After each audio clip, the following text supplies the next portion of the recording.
दोस्तों आज की कहानी बहुत ही अच्छी कहानी है और दिल को छू जाने वाली कहानी है।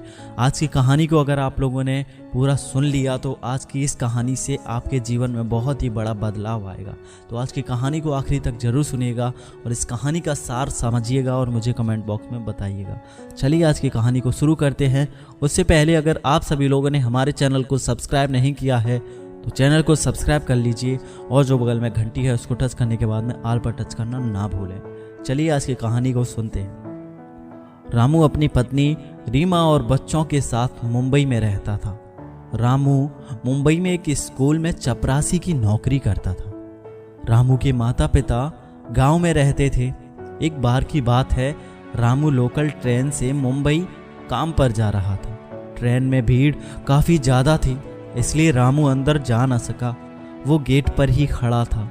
अचानक ही रामू का पैर फिसल गया और वो गिर गया और तुरंत ही उसकी मौत हो गई। ये खबर जैसे ही रीमा को मिली कि जैसे उसकी जिंदगी ही उजड़ गई। उसकी आंखों के आगे अंधेरा सा छा गया। रीमा कम पढ़ी लिखी एक देहाती औरत थी। उसके 2 बच्चे थे।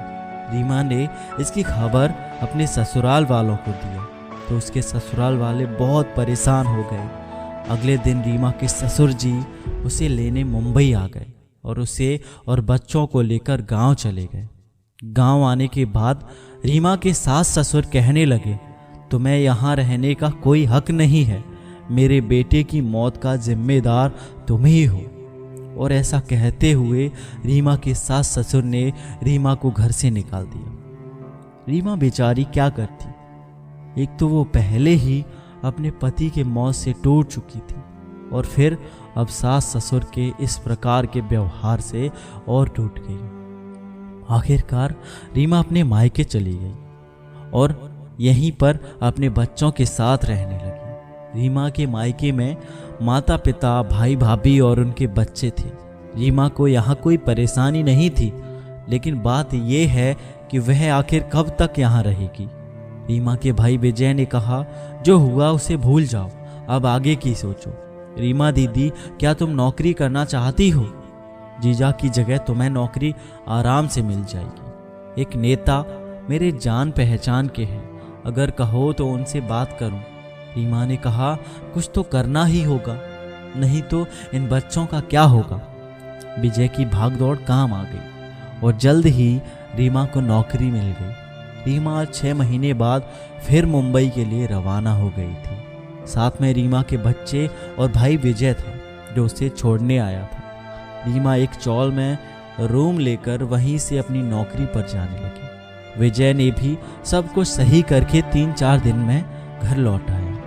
रीमा अब मुंबई शहर में अकेले अपने बच्चों के साथ रहती थी। रीमा तो देखने में अभी बहुत ही सुंदर लगती थी।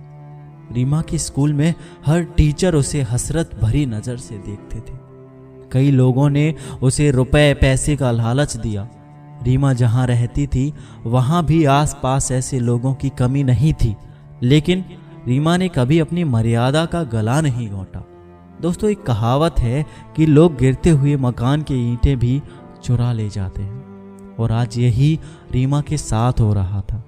जब तक रीमा का पति रामू जिंदा था तब तक किसी ने उसकी तरफ आंख उठाकर भी नहीं देखा और आज रामू के मरते ही हर किसी के चेहरे पे लगा मुखौटा साफ साफ दिखाई देने लगा था। जब तक रामू जिंदा था उसके सास ससुर भी अपनी बहू से बराबर बात करते थे, लेकिन पति के मरते ही वे भी उसे अपनाने से मना कर दिए। धीरे धीरे 1 साल बीत गए। अब रीमा को समझ में आने लगा था कि ये दुनिया उसकी मजबूरियां सुनने वाली नहीं है, बल्कि उसकी मजबूरियों का फ़ायदा उठाती है।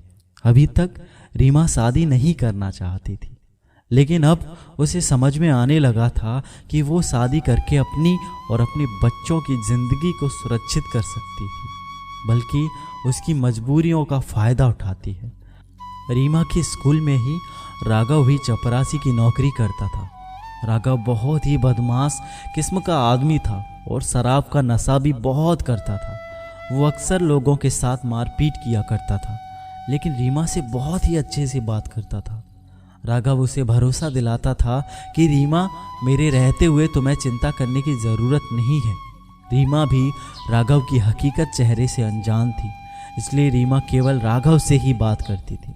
रीमा को राघव एक अच्छा इंसान लगता था।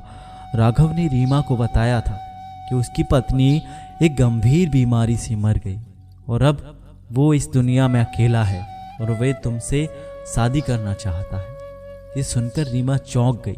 राघव को कोई जवाब नहीं दिया, लेकिन कहीं ना कहीं रीमा भी अपनी जिंदगी की डोर राघव के हाथों में सौंपना चाहती थी।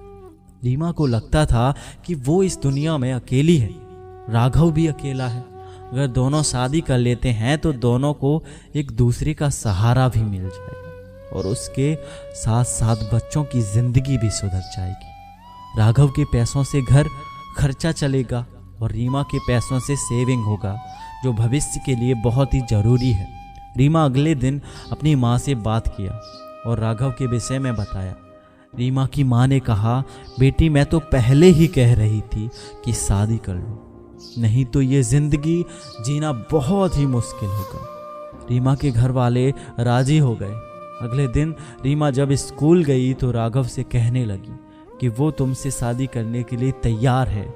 राघव रीमा से झूठ बोलता था कि उसकी पत्नी मर गई है और वो अकेला है, जबकि राघव का भी अपना परिवार था। परिवार में बीबी और 2 बच्चे थे। परिवार के साथ वो भी मुंबई के एक चौल में रहता था। बीबी राघव से बहुत परेशान रहती थी क्योंकि राघव पगार का काफ़ी हिस्सा शराबखोरी में उड़ा दिया करता था। बीबी मना करती तो राघव उसके साथ मारपीट भी करता था। पैसों के बिना तो ठीक से घर भी नहीं चल पा रहा था। पहले तो राघव कुछ रुपए घर में दे दिया करता था, लेकिन जब से उसकी ज़िंदगी में रीमा आ गई वो घर पर पैसा देना बंद कर दिया और रीमा से शादी करके रीमा के ही साथ रहता था। आखिर इसमें रीमा की कुछ गलती नहीं थी, वो तो वही जानती थी जो राघव ने उसे बताया था। अगर रीमा राघव की ज़िंदगी की हकीकत जानती तो वो कभी भी राघव को स्वीकार ना करती। किसी के पति को छीनकर वो क्यों अपना बनाती, क्योंकि पति ना रहने का गम क्या होता है ये रीमा जानती थी। राघव अपने पैसों से अपना और रीमा का खर्चा चलाता था और रीमा अपनी सैलरी बचा कर रखती थी।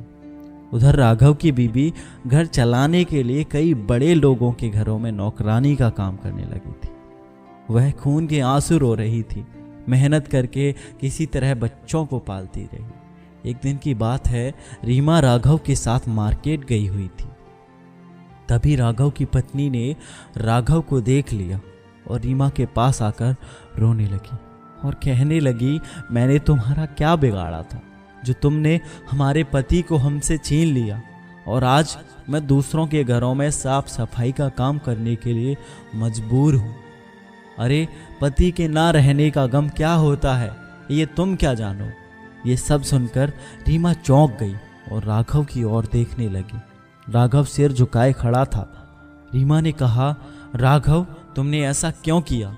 और रीमा भी रोने लगी। एक तो पति के खोने का गम और फिर राघव के विश्वासघात को वो सहन न कर सकी और राघव से कहा, राघव हमारी जिंदगी में अब तुम्हारा कोई भी जगह नहीं है।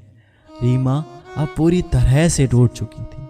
इधर राघव भी रीमा के प्यार में पागल था और कुछ दिन बाद उसने भी आत्मदाह कर लिया, खुदकुशी कर ली। जब राघव की पत्नी को उसके मरने की खबर मिली तो वो कहने लगी, मेरे लिए तो वह बहुत पहले ही मर गया था। उसने मुझे इतना रुलाया कि आज उसके लिए रोने के लिए मेरे आंखों में आंसू नहीं है।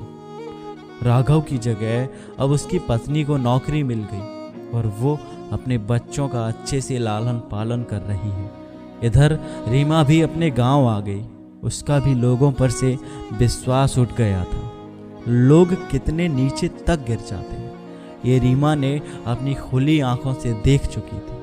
रीमा ने फैसला लिया कि अब वह जीवन भर शादी नहीं करेगी और अपने दम पर ही अपने बच्चों को एक नई जिंदगी देगी। सो आज की ये कहानी आप लोगों को कैसी लगी मुझे कमेंट बॉक्स में ज़रूर बताना। आप लोगों ने इस कहानी से क्या सीखा, इस कहानी का क्या सार है वो मुझे आप लोग कमेंट बॉक्स में ज़रूर बताइएगा। अगर ये कहानी आपके दिल को छू गई हो तो कहानी को लाइक ज़रूर कीजिएगा और अपने दोस्तों के साथ में शेयर करके चैनल को सब्सक्राइब करना ना भूलिएगा। चैनल को सब्सक्राइब जरूर करना, क्योंकि ऐसी ही दिल को छू जाने वाली कहानी मैं अक्सर अपने चैनल पर अपलोड करता रहता हूँ। चलिए दोस्तों, मिलते हैं अगली वीडियो में, तब तक के लिए जय